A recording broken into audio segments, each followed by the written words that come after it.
আমরা এর আগে ক্লাসে দেখেছিলাম যে ইলেকট্রিক ফিল্ড ইন্টেন্সিটি অর্থাৎ তড়িৎ ক্ষেত্র প্রাবল্য নির্ণয় করতে হয়েছিল বিভিন্ন আধান সমবায়ের দরুন গাউসের উপপাদ্য প্রয়োগ করে। আজকে আমরা সেটাকে কন্টিনিউ করব। আজকে আমরা দেখব যে তড়িৎ ক্ষেত্র প্রাবল্যের রাশিমালা নির্ণয় করব কি একটা চার্জ নন কন্ডাক্টিং স্ফিয়ারের জন্য, চার্জ নন কন্ডাক্টিং স্ফিয়ার।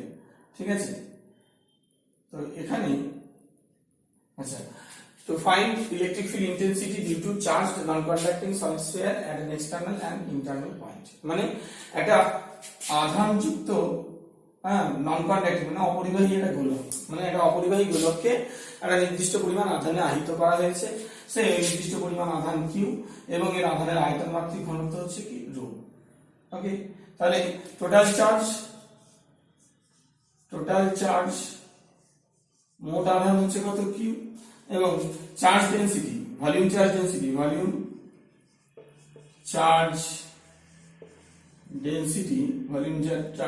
কত রো, অর্থাৎ আধানের আয়তন মাত্রিক ঘনত্ব কি হচ্ছে rho. So volume charge density যদি রো হয় তাহলে রো ইজ ইকুয়াল টু কি হবে টোটাল চার্জ কিউ, আর এই যে সলিড স্ফিয়ার, এই সলিড স্ফিয়ারটার কত রেডিয়াস কত ক্যাপিটাল, তাহলে এই যে সলিড স্ফিয়ারের রেডিয়াস ক্যাপিটাল, এই টোটাল সলিড স্ফিয়ারটাকে টোটাল কিউ চার্জ দেওয়া হয়েছে। যেহেতু এটা নন কন্ডাক্টিং স্ফিয়ার, তার মানে এই টোটাল কিউ চার্জটা কিন্তু শুধুমাত্র পৃষ্ঠে থাকবে না, সব জায়গায় ছড়িয়ে ছিটিয়ে থাকবে, সমগ্র স্ফিয়ারে ইউনিফর্মলি ডিস্ট্রিবিউটেড থাকবে কি এই টোটাল চার্জ কিউটা। ঠিক আছে, তো volume charge density rho Q is equal to কি হবে Q by 4/3 pi R cube, total charge divide by volume. Okay, তাহলে আমি বলেছিলাম যে বিন্দুতে মানে যে পয়েন্টে ইলেকট্রিক ফিল্ড বের করতে হবে, এখানে ইলেকট্রিক ফিল্ড বের করছি কোথায় পি পয়েন্ট, এখানে বলা আছে একটা এক্সটার্নাল এন্ড ইন্টারনাল পয়েন্ট, অর্থাৎ একটা বহিস্থ বিন্দুতে আর একটা আবার একটা কি অন্তস্থ বিন্দুতে, মানে একবার বহিস্থ বিন্দুতে নির্ণয় করব ইলেকট্রিক ফিল্ড, আর একটা কি করব আমরা আরেকবার অন্তস্থ বিন্দুতে। কার বহিস্থ? এই সলিড স্ফিয়ারটা, মানে এই ধাতব গোলকটা, যে ধাতব গোলকটাকে অধাতব গোলকটা নন কন্ডাক্টিং বলা আছে, মানে কি যে অধাতব গোলকটাকে আমরা কি করেছি আহিত করেছি, কত আধানে আহিত করেছি কিউ আধানে আহিত করেছি, সেই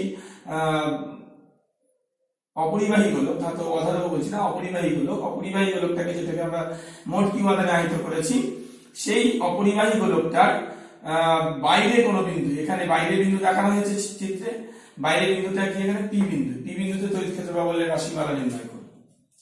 তো আমি কি বলেছিলাম স্টেপগুলো, ফার্স্ট স্টেপ যে বিন্দুতে তড়িৎ ক্ষেত্র প্রাবল্যের রাশিমালা নির্ণয় করতে হবে সেই বিন্দুকে আমি একটা গাউসীয় তল কল্পনা করতে হবে। এখানে এই গাউসীয় তলটা হবে কি খোলক, একটা কত ব্যাসার্ধের খোলক, ওই যে নন কন্ডাক্টিং স্ফিয়ার, এই নন কন্ডাক্টিং স্ফিয়ারের সেন্টার থেকে এক্স দূরত্বে আমাকে নির্ণয় করতে বলা হয়েছিল। তাহলে এক্স ব্যাসার্ধের যে একটা খোলক কল্পনা করা হচ্ছে, সেই খোলকটাই হচ্ছে কি গাউসীয় তল। বুঝতে পারছি? এই খোলকের উপর প্রত্যেকটা বিন্দুতে তড়িৎ ক্ষেত্র প্রাবল্যের মান একই হবে, net electric field due to this non conducting charge solid sphere কি হবে সেম হবে। এবং এই ডিরেকশন কোন দিকে হবে, যদি এটা পজিটিভ চার্জ মানে পজিটিভলি চার্জ হয় এই নন কন্ডাক্টিং স্ফিয়ারটা, তাহলে কি হবে বাইরের দিকে হবে, আর যদি নেগেটিভলি চার্জ হয় তো ভেতরের দিকে হবে। এবং কোন দিক বরাবর হবে, অলওয়েজ রেডিয়াসের বরাবর হবে, ডিরেকশনটা রেডিয়াসের বরাবর, এই স্ফিয়ারটা রেডিয়াসের বরাবর। ঠিক আছে, তাহলে এটা হচ্ছে গাউসিয়ান সারফেস, গাউসীয় তল। এই গাউসীয় তলের উপরে আমি একটা বিন্দু পেলাম, এটা পি, যে বিন্দুতে আমি প্রাবল্য নির্ণয় করছি, সেই বিন্দুতে একটা ক্ষুদ্র তল ডিএস কল্পনা করেছি। তাহলে এখানে লক্ষ্য করা যাচ্ছে যে ক্ষুদ্র তল ভেক্টর ডিএস এর অভিমুখ কোন দিকে হচ্ছে বাইরের দিকে, এবং এই বিন্দুতে তড়িৎ ক্ষেত্র প্রাবল্য ই এর অভিমুখ সেটাও বাইরের দিকে। তাহলে ওই যে গাউসীয় তলের উপরে ই ভেক্টরের অভিমুখ এবং ডিএস ভেক্টর উভয়েরই অভিমুখ কোন দিকে, একই দিকে হচ্ছে। তাহলে ডিএস ক্ষুদ্র তলের মধ্যে দিয়ে নির্গত তড়িৎ ফ্লাক্স, কি বললাম, এই যে ডিএস, এই ডিএস ক্ষুদ্র তলের মধ্যে দিয়ে নির্গত তড়িৎ ফ্লাক্স ডিফাই, ডিএস এই ক্ষুদ্র তলের মধ্যে দিয়ে নির্গত তড়িৎ flux d phi is equal to কি হবে ই ডট ডিএস। ঠিক আছে, কি বললাম, ডিএস ক্ষুদ্র তলের মধ্যে দিয়ে নির্গত তড়িৎ ফ্লাক্স কি হবে defy is equal two E dot DS. E dot DS করলে এবার ই এর অভিমুখ এবং ডিএস এর অভিমুখ একই দিকে, ডিরেকশন, ঠিক আছে, ই এর ডিরেকশন এবং ডিএস মানে এই ক্ষুদ্র তল ভেক্টর এর বা ক্ষেত্র ভেক্টরের ডিরেকশন যেদিকে সেদিকেই তড়িৎ ক্ষেত্র প্রবাহের ডিরেকশন, তড়িৎ ক্ষেত্র প্রবাহের ডিরেকশন। তাহলে ই ডট ডিএস করলে আমরা কি পাচ্ছি, ই ডিএস cos 0, কি হলো ই ডিএস। বুঝা গেছে? এবারে এই গাউসিয়ান সারফেস দিয়ে মানে এই গাউসিয়ান সারফেস দিয়ে মোট তড়িৎ flux, net outward electric flux কি হবে, phi is equal to integration closed surface integration d phi, closed surface integration d phi করলে মানে কি হবে, কি পাবো আমরা, total electric flux through this closed surface phi is equal to closed surface integration d phi is equal to EDS। এবার আমি আগেই বলেছি যে E এর মান এই গাউসিয়ান সারফেসের উপরে সব জায়গাতেই সমান, ঠিক আছে? তাহলে এটাকে আমরা কি করতে পারি, ইন্টিগ্রেশনের বাইরে লিখতে পারি, তাহলে E is equal to E into surface integration ds। তাহলে এখানে আমি ds ক্ষুদ্র ক্ষেত্রফল কল্পনা করেছিলাম তল ভেক্টর, তাহলে এরকম এখানেও ds কল্পনা করা যেতে পারতো, এখানেও করা যেতে পারতো। এই ds গুলো যোগ করলে কি পাবো আমরা, পুরো সারফেস এরিয়াটা পাবো কিসের, গাউসিয়ান সারফেসে। তাহলে এখানে গাউসিয়ান সারফেসটা আর কিছুই না, একটা খোলক, কত ব্যাসার্ধের, একটা x ব্যাসার্ধের খোলক। তাহলে এই গাউসিয়ান সারফেসের এরিয়াটা কি হবে, এই x ব্যাসার্ধের খোলক যেটা, হ্যাঁ, স্ফেরিক্যাল শেল, সেই স্ফেরিক্যাল শেলের যেটা কি হবে, এরিয়া হবে, বা বুঝতে পেরেছো, সেই এরিয়াটাই কি হবে, এই ds integration close surface integration. তাহলে কি লিখতে পারি, এটা E into 4 pi x square. এবারে গাউসিয়ান থিওরেম আমরা অ্যাপ্লাই করব, গাউসিয়ান উপপাদ্য অ্যাপ্লাই করব।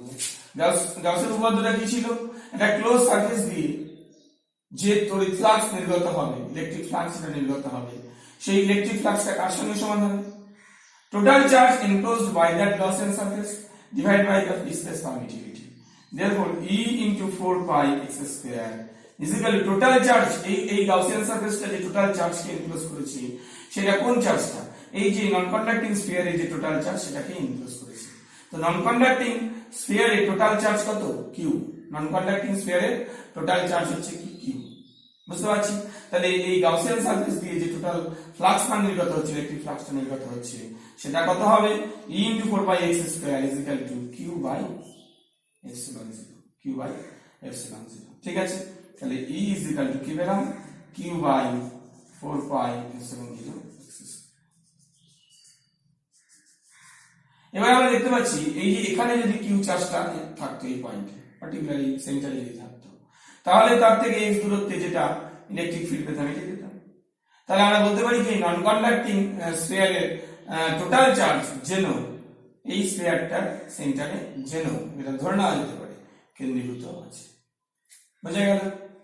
আচ্ছা, এবারে আমাকে কি করতে হবে, এই নন কন্ডাক্টিং স্ফিয়ারের ভেতরে মানে সারফেস থেকে ভেতরের দিকে কোন বিন্দুতে আমাকে ইলেকট্রিক ফিল্ডটা নির্ণয় করতে হবে, ঠিক আছে? তো তার জন্য আমাকে আবার কি করতে হবে, যে পয়েন্টে ইলেকট্রিক ফিল্ড সেই পয়েন্ট দিয়ে, হ্যাঁ, সেই পয়েন্ট দিয়ে একটা গাউসিয়ান সারফেস কল্পনা করতে হবে। তাহলে এবারে যে পয়েন্টে ইলেকট্রিক ফিল্ড বের করবো সেই পয়েন্টটা কোথায়, সেই পয়েন্টটা হচ্ছে কি সারফেসের ভেতরে, কার, ওই স্ফিয়ারটার ভেতরে, নন কন্ডাক্টিং স্ফিয়ারের ভেতরে। তাহলে আমি ধরে নিচ্ছি সেই পয়েন্টটা হচ্ছে এই কি বিন্দু, এইটা, এবং এখানে এটা আরবিট্রারি ডিসটেন্স x ধরছি, rho is equal to q by 4/3 pi r। ওকে, তাহলে এক্ষেত্রে এইটা হচ্ছে সেই p পয়েন্ট, যে বিন্দুতে আমরা কি করব, ইলেকট্রিক ফিল্ড বের করব এই বিন্দু। তাহলে একই রকম ভাবে p বিন্দু আমি একটা গাউসীয় তল কল্পনা করতে হবে, p বিন্দু আমি গাউসীয় তল কল্পনা করা হয়ে গেল, ঠিক আছে? তাহলে আবার এই p বিন্দুতে একটা ক্ষুদ্র ক্ষেত্রফল বা ক্ষুদ্র তল কল্পনা করতে হবে, কি ds ভেক্টর, বুঝতে পারছি? এবং একই রকম ভাবে তড়িৎ ক্ষেত্র বলে অভিমুখ একই দিকে হবে। তাহলে ds ভেক্টর আর e ভেক্টরের মধ্যবর্তী কোণ একই, 0 ডিগ্রি, মধ্যবর্তী কোণ 0 ডিগ্রি, অভিমুখ একই। তাহলে এই ক্ষুদ্র তল ds এর মধ্য দিয়ে নির্গত তড়িৎ ফ্লাক্স d phi is equal to E dot ds, therefore E ds cos 0, এটা হচ্ছে কি d phi is equal to। এবার একটা বিষয় এখানে লক্ষ্য রাখতে হবে, সেটা হলো কি, যে এই গাউসিয়ান সারফেসটা কিন্তু নন কন্ডাক্টিং স্ফিয়ারটার ভেতরে। তাহলে এই গাউসিয়ান সারফেস দিয়ে মোট নির্গত তড়িৎ ফ্লাক্স কি দাঁড়াবে phi is equal to closed surface integration over this Gaussian surface. Closed surface integration over which surface? Over this closed or this Gaussian surface.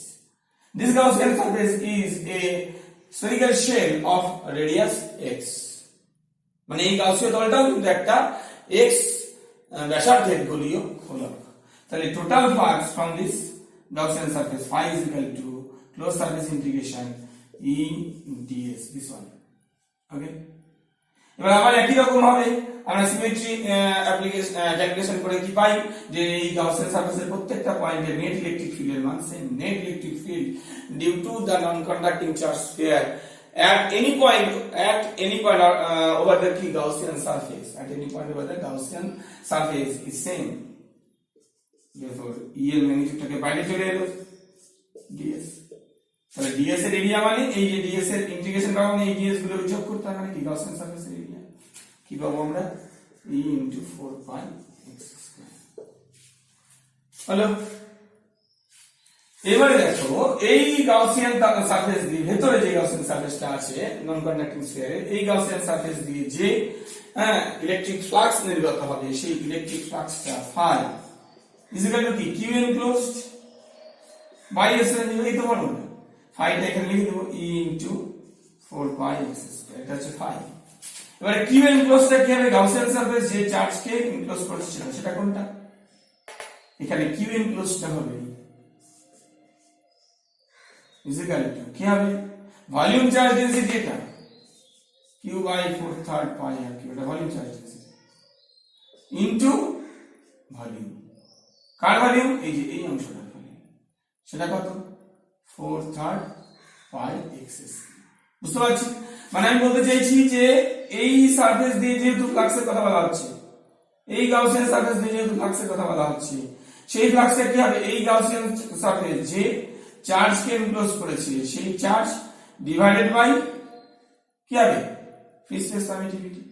এবার এই গাউসিয়ান সারফেস কত চার্জকে এনক্লোজ করবে, এই গাউসিয়ান সারফেস কত চার্জকে এনক্লোজ করবে, এই গাউসিয়ান সারফেস যে পরিমাণ চার্জকে এনক্লোজ করবে সেটা হলো এর volume charge density rho into এই পোরশনটার ভলিউম। ওকে, তাহলে ভলিউম চার্জ ডেনসিটি এটা রো ইনটু এই পোরশনটার ভলিউম এটা, তাহলে 4/3 pi কেটে গেল, তাহলে থাকলো কি q into x cube by r q into পেলাম x cube by r। তাহলে e into 4 by x square এই জায়গাটায় কি পাওয়া গেল q into x cube by r by epsilon 0, এটা x square by x থেকে গেল, তাহলে e is equal to কি পেলাম, তাহলে e is equal to পেলাম q by 4 pi epsilon 0 r G q by কি পেলাম q by এখানে নিচে চলে এলো 4 pi epsilon 0 ছিল যে r কিউ নিচে চলে এলো ইনটু x। এবার দেখো q 4 pi epsilon 0 r এগুলো সব কনস্ট্যান্ট, তাহলে e প্রপোর্শনাল টু কি হলো x, আর বাইরে আমরা কি পেয়েছিলাম e proportional to 1 by x square. তাহলে নন কন্ডাক্টিং সারফেসের ক্ষেত্রে চার্জ স্ফিয়ারের ক্ষেত্রে নন কন্ডাক্টিং চার্জ স্ফিয়ার মানে হচ্ছে অপরিবাহী আহিত গোলকের জন্য ভেতরে ও বাইরে যদি ইলেকট্রিক ফিল্ড আমরা দেখি ভেতরে এই প্রপোর্শনাল টু x আর বাইরে এই প্রপোর্শনাল টু x স্কয়ার। তাহলে লেখচিত্র যদি আঁকা যায় এদিকে x প্লট করছি এদিকে y প্লট করছি, যতক্ষণ না পর্যন্ত x r হচ্ছে দেখো x r x 0 মানে সেটা, এবার x r মানে কি পৃষ্ঠ, তাহলে এই পর্যন্ত ভেতরে পৃষ্ঠের বাইরে হয়ে গেল বাইরে। বুঝতে পারলাম? তাহলে এই পর্যন্ত ভেতরে মানে কোন সূত্র এই সূত্রটা, আর বাইরে হলে পারে এই সূত্রটা, ঠিক আছে? এটা তো শুধু e proportional to x square আছে, একটু আগে পেয়েছিলাম e q by 4 pi epsilon 0 x square ছিল। তাহলে এটা straight line passing through the origin, সর্বোচ্চ মান কোথায় পৃষ্ঠে, সর্বোচ্চ মান পৃষ্ঠে কি x যদি r হয়ে থাকে x এর জায়গায় r বসিয়ে দিলাম তাহলে r q r স্কয়ার হয়ে গেল, তাহলে q by 4 pi epsilon 0 r square, এটাই হচ্ছে কি সর্বোচ্চ value q by 4 pi epsilon 0 r square. বুঝতে পারলাম? এরপরে দেখো x স্কয়ার আকারে কি কমতে আছে, এরপরে কি হবে x স্কয়ার আকারে কমতে থাকবে। এই হলো সলিড স্ফিয়ারের জন্য electric field. at interior and exterior point. এবারে আরো একটা অ্যাপ্লিকেশন দেখব, সেটা হচ্ছে কি একটা infinitely long charged wire, ঠিক আছে, এটা infinitely long charged wire মানে একটা অসীম দৈর্ঘ্যের আহিত তার, পরিবাহী তার বা অপরিবাহী তার হতে পারে, তার বাইরে কোনো বিন্দুতে, ওই তারটার বাইরে কোনো বিন্দুতে হ্যাঁ ইলেকট্রিক ফিল্ড নির্ণয় করতে হবে।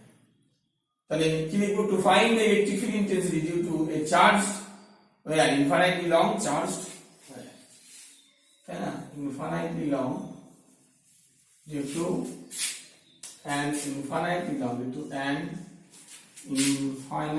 long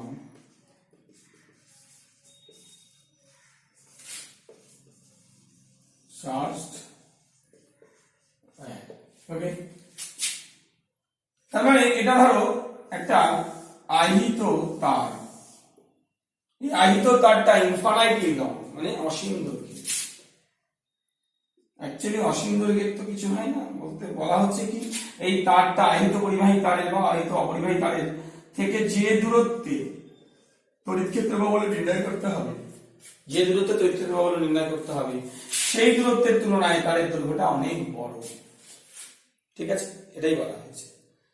তাহলে ধরে নিচ্ছি এই তারটাকে যে আধানে আহিত করা হয়েছে সেই আধানের রৈখিক ঘনত্ব ল্যামডা, আধানের রৈখিক ঘনত্ব ল্যামডা। রৈখিক ঘনত্ব বলতে এই তারটাকে ধরে নিচ্ছি কিউ আধানে আহিত করা হয়েছে, তার দৈর্ঘ্য ক্যাপিটাল এ, তাহলে lambda is equal to Q by capital. তার মানে তারটার মোট আধান এবং তারের দৈর্ঘ্য, এটাই অনুপাতটাকে আমরা কি বলছি, আমরা আধানের রৈখিক ঘনত্ব, অপরিবাহী তারটার আধানের রৈখিক ঘনত্ব। তাহলে এই অপরিবাহী তার থেকে আর দূরত্বে কোন বিন্দু পি তে তড়িৎ ক্ষেত্র বা বলের রাশিমালা আমাদেরকে নির্ণয় করতে হবে, যে পি বিন্দুতে, ঠিক আছে। এবারে একটাই কথা প্রথমে বলেছি, এখনো বলছি, সেটা হচ্ছে কি যে বিন্দুতে তড়িৎ ক্ষেত্র বা বল নির্ণয় করতে হবে সেই বিন্দুগামী একটা গাউসীয় তল কল্পনা করতে হবে। এবং গাউসীয় তলের আকারটা কেমন হবে? গাউসীয় তলের আকারটা এমন হবে যেন গাউসীয় তলের উপরে যে কোনো বিন্দুতে নেট ইলেকট্রিক ফিল্ডের মান একই হয়, মানটা যেন একই হয়। লক্ষ্য করে দেখা গেছে যে গাউসীয় তলের আকারটা আধান সমবায়ের আকারের সঙ্গে সামঞ্জস্যপূর্ণ হয়। তো এখানে গাউসীয় তলটা হবে একটা চোঙ, কত ব্যাসার্ধের চোঙ? আর ব্যাসার্ধের, এবং যে কোনো একটা লেন্থের নাম যেতে পারে। আমি এখানে ধরে নিচ্ছি গাউসীয় তলটা হবে কি একটা এল দৈর্ঘ্যের এবং আর ব্যাসার্ধের চোঙ, স্মল আর ব্যাসার্ধের এল দৈর্ঘ্যের একটা চোঙ। এবারে তোমরা বলতেই পারো ওই স্যার এটা তো বদ্ধ তল হলো না, হলো কি? তার কারণ এই জায়গাটার উপরটা ফাঁকা, নিচটা এখানে ফাঁকা। আমি এটাকেও একটা বৃত্তাকার তল দিয়ে ঢেকে দিলাম, একটা বৃত্তাকার তল দিয়ে ঢেকে দিলাম। ওই বৃত্তাকার তলের মাঝে দুটো ফুটো আছে, ফুটো দিয়ে তারটা বেরিয়ে গেছে, বুঝতে পারা গেছে। ধরে নেওয়া কিন্তু গাউসীয় তল কিন্তু অ্যাকচুয়ালি থাকে না, গাউসীয় তলকে ধরে নিচ্ছি আমরা। এবার দেখো আমরা কি বলতে পারি, এই আহিত পরিবাহী তার বা আহিত অপরিবাহী তারের সরু তার, মোট কথা এই সরু তারের থেকে আর দূরত্বে পি বিন্দুতে যে আমি তড়িৎ ক্ষেত্র বা বলের রাশিমালা নির্ণয় করবো, তার জন্য আমি কি করেছি, এখানে গাউসীয় তলটা অঙ্কন করেছি। এখানে গাউসীয় তলের আকৃতিটা কেমন হবে? গাউসীয় তলের আকৃতিটা আধান সমবায়ের আকৃতির সঙ্গে সামঞ্জস্যপূর্ণ হবে, যাতে গাউসীয় তলের উপর প্রত্যেকটা বিন্দুতে তড়িৎ ক্ষেত্র বা বলের মান একই হয়। তাহলে এক্ষেত্রে সামঞ্জস্যপূর্ণ করতে গিয়ে দেখলাম গাউসীয় তলটা হচ্ছে একটা চোঙ, কিন্তু আমরা জানি চোঙের ক্ষেত্রে দুটো এই যে এই তলগুলো মানে বৃত্তাকার যে তলগুলো, সেই তলগুলো থেকে ফাঁকা আছে, কিন্তু গাউসীয় তলটা কি হবে? ক্লোজ হতে হবে। তাহলে ক্লোজ হবে তখনই যখন আমি ঢেকে দেবো। আমি ঢেকে দিলাম, বৃত্তাকার তল দিয়ে ঢেকে দেওয়া হবে, ঠিক আছে। এবার নেক্সট স্টেপ, যে বিন্দুতে নির্ণয় করতে হবে, এই যে বিন্দুতে, তাহলে এখানে গাউসীয় তলের উপরে একটা ক্ষুদ্র তল কল্পনা করলাম, সেই তলটা কি? DS vector. তল ভেক্টর কোন দিকে? যেহেতু পরিবাহী তারটা বা অপরিবাহী তারটা অসীম দৈর্ঘ্যের, তাহলে এই আহিত পরিবাহী তারের দৈর্ঘ্য এই বিন্দুতে প্রাবল্যেরও অভিমুখ এদিকে হবে। তার থেকে বাইরের দিকে, লম্বভাবে তার থেকে এই বিন্দুর প্রাবল্য কি তার থেকে বাইরের দিকে। বোঝা গেছে? তাহলে এই তলের মধ্যে দিয়ে নির্গত তড়িৎ ফ্লাক্স E ডট ds মানে হচ্ছে কি E ds cos 0। এই যে E এর অভিমুখ, দেখো এই যে E ভেক্টরের অভিমুখ আর ds ভেক্টরের অভিমুখ একই দিকে। তোমরা বলতে পারো না স্যার এই বিন্দুতে E ভেক্টরের অভিমুখ কোন দিকে হবে? এদিকে। তাহলে এই বিন্দুতে E ভেক্টরের অভিমুখ যদি এদিকে হয় তো এদিকেও হতে পারে। তার কারণে এই দুটো দিকই কি, দুটো দিকই একই রকমের, কিন্তু একই বিন্দুতে প্রাবল্যের অভিমুখ দুটো হতে পারে। তাই আউটওয়ার্ড নরমাল হবে, ইলেকট্রিক ফিল্ডের ডিরেকশনটা কি হবে?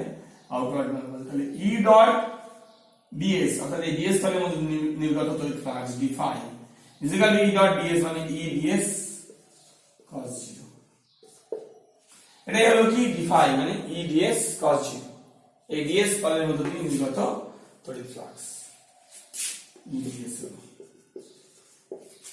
এবারে তুমি যদি লক্ষ্য এখানে একটা বিন্দু কল্পনা করো, এখানে যদি বিন্দু কল্পনা করো, এই তারে এই আধারের দূরত্ব এখানে কিন্তু প্রাবল্য একই দিকে হবে, কিন্তু আমি যদি এই তলের উপরে ds ভেক্টর কল্পনা করি তাহলে E ভেক্টরের অভিমুখ কোন দিকে? এই বিন্দুতে E ভেক্টরের অভিমুখ দিকটা, কিন্তু ds ভেক্টরের অভিমুখ কোন দিকে? মানে বৃত্তাকার তলের ক্ষেত্রে দেখো লক্ষ্য করো, বৃত্তাকার তলের উপরে ds ভেক্টরের অভিমুখ তলের লম্ব বাইরের দিকে, কিন্তু স্টিল ওই বিন্দুতে প্রাবল্যের ডিরেকশন একই দিকে। তাহলে মধ্যবর্তী কোণটা এটি। তাহলে E ডট ds কি হবে? E ds cos 90, cos 90 কত 0। তাহলে এই তলের মধ্যে দিয়ে, এই বৃত্তাকার তলের মধ্যে দিয়ে নির্গত তড়িৎ ফ্লাক্স কত হবে? 0। একই রকম ভাবে যদি আমি এই তলের কথা ভাবি, এখানে ds ভেক্টর অভিমুখ, এই বিন্দুতে E ভেক্টর অভিমুখ দিকে, তাহলে এই তলের মধ্যে দিয়েও তড়িৎ ফ্লাক্স কত হবে? 0। তার মানে d phi 3 0, d phi 2 0, শুধুমাত্র এটা আসে কি d phi 1। d phi 1 টা কি হলো? E ds। বোঝা গেছে সবার? d phi টা কি হলো? টোটালটা d phi is equal to E ds cos 0, এটা অ্যাকচুয়ালি এটা d phi 1, তাই তো? তাহলে d phi 1 এটা, তাহলে d phi টোটাল তড়িৎ ফ্লাক্স d phi is equal to d phi 1 plus d phi 2 plus d phi 3। এবার d phi 1 আর d phi 3, sorry d phi 2 আর d phi 3 কি 0, d phi 2 আর d phi 3 হচ্ছে 0, থাকলো কি d phi 1। তাহলে d phi 1 টা কি দাঁড়ালো? E ds। বুঝতে পারছি? তাহলে net outward normal flux from this Gaussian surface is equal to কত? E ds। বোঝা গেছে? হয়ে গেল। এবারে গাউসের উপপাদ্য প্রয়োগ করতে হবে। মোট ফ্লাক্স তারের উপর d phi এর ইন্টিগ্রেশন করলে পরে এই surface integration over this close surface. এবার লক্ষ্য করবে এই সারফেস ইন্টিগ্রেশনের সময় কিন্তু আমি এই দুটো বৃত্তাকার তল কল্পনা করব না। কেন দেব না? তার মানে এই তল দিয়ে কোনো ফ্লাক্স নির্গত হয়নি, সামেশন আসবে না। তাহলে d phi is equal to d phi এর ইন্টিগ্রেশন করলে phi is equal to E ds। এবারে সারফেসের উপরে যে কোনো বিন্দুতে E এর মানে তো এটা বাইরে চলে আসবে। কোন সারফেসের উপরে? এই যে কার্ভ সারফেসের উপরে, সিলিন্ড্রিক্যাল শেপের সারফেসের উপরে। তাহলে E into ds, ds টা কত হবে? 2 pi r a, 2 pi r a। বুঝতে পারলাম? তাহলে E into 2 pi r a, এই যে ফ্লাক্স কোন সারফেস দিয়ে? কার্ভ সারফেস দিয়ে নির্গত তড়িৎ flux E into 2 pi r a। বুঝা গেছে? সেটা কার সঙ্গে সমান হবে? q enclosed by epsilon 0, q enclosed by epsilon 0। এবার q enclosed টা কি হবে? q enclosed এই গাউসিয়ান সারফেস যে চার্জকে আবদ্ধ করেছে সেটাই। ধরে নিচ্ছি আমরা এই দৈর্ঘ্যটা কত? l ধরে নিচ্ছি, আর এই তারের আধানের রৈখিক ঘনত্ব কত? ল্যামডা। তাহলে এই তারের কতটা অংশ ভেতরে আছে? l অংশ, l দৈর্ঘ্যটা ভেতরে আছে। তাহলে এই যে এই l দৈর্ঘ্যটা গাউসিয়ান সারফেসের ভেতরে আছে, তাহলে এই l দৈর্ঘ্যের মোট আধান কত হবে? l দৈর্ঘ্যের মোট আধানটাই q enclosed ল্যামডা। বুঝতে পেরেছি? তাহলে q enclosed is equal to lambda l by epsilon 0 into 2 pi r। তাহলে পেয়ে গেল। তাহলে E is equal to lambda by 2 pi r। lambda is equal E is equal to কি হলো? lambda by, সূত্র হলো E is equal to lambda by 2 pi r। এই তো বিষয়। তাহলে আমরা দুটো আজকে অ্যাপ্লিকেশন দেখলাম, একটা হচ্ছে কি চার্জড নন কন্ডাক্টিং স্ফিয়ার, তার ভেতরে ও বাইরে কোনো বিন্দুতে আমরা তড়িৎ ক্ষেত্র প্রাবল্য অর্থাৎ ইলেকট্রিক ফিল্ড ইন্টেন্সিটি নির্ণয় করলাম। আর এখানে একটা ওয়্যার, থিন ওয়্যার, তার ইনফাইনাইটলি লং, তার চার্জ ডেন্সিটি পার লেন্থ বা পার ইউনিট লেন্থ হচ্ছে কত, ল্যাম্ডা। তাহলে এই তারের কতটা অংশ ধরলাম এল দৈর্ঘ্য আবদ্ধ করে রেখেছে একটা গাউসীয় তল যার ব্যাসার্ধ স্মল আর। ঠিক আছে, তাহলে এই গাউসীয় তলে লক্ষ্য করো এই কার্ভ সারফেস দিয়ে তড়িৎ ফ্লাক্স পাওয়া যাবে, কিন্তু প্লেন দুটো সারফেস দিয়ে তড়িৎ ফ্লাক্স পাওয়া যাবে না। তাহলে d phi is equal to কি হলো, d phi 1 plus d phi 2 plus d phi 3, d phi 2 আর d phi 3 0 হচ্ছে, d phi 1 টা পাওয়া যাচ্ছে, সেটা কত, EDS। বুঝতে পারছেন? তাহলে EDS এর ইন্টিগ্রেশন করলে পারি, এটা তো সারফেসের উপরে সব জায়গায় EL মান সেম, হ্যাঁ, তাহলে এটা ইন্টিগ্রেশন বাইরে চলে গেল। আর সারফেস ইন্টিগ্রেশন ds করলে পারি কি পেলাম আমরা, 2 pi r।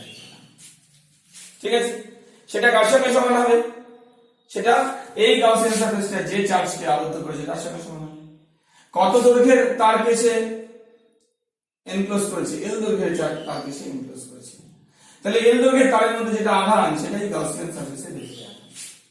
তাহলে সেটা কত, q enclose equal to lambda L. তাহলে এখানে lambda L by epsilon L লিখে গেল is equal to lambda by 2 pi r epsilon. Okay.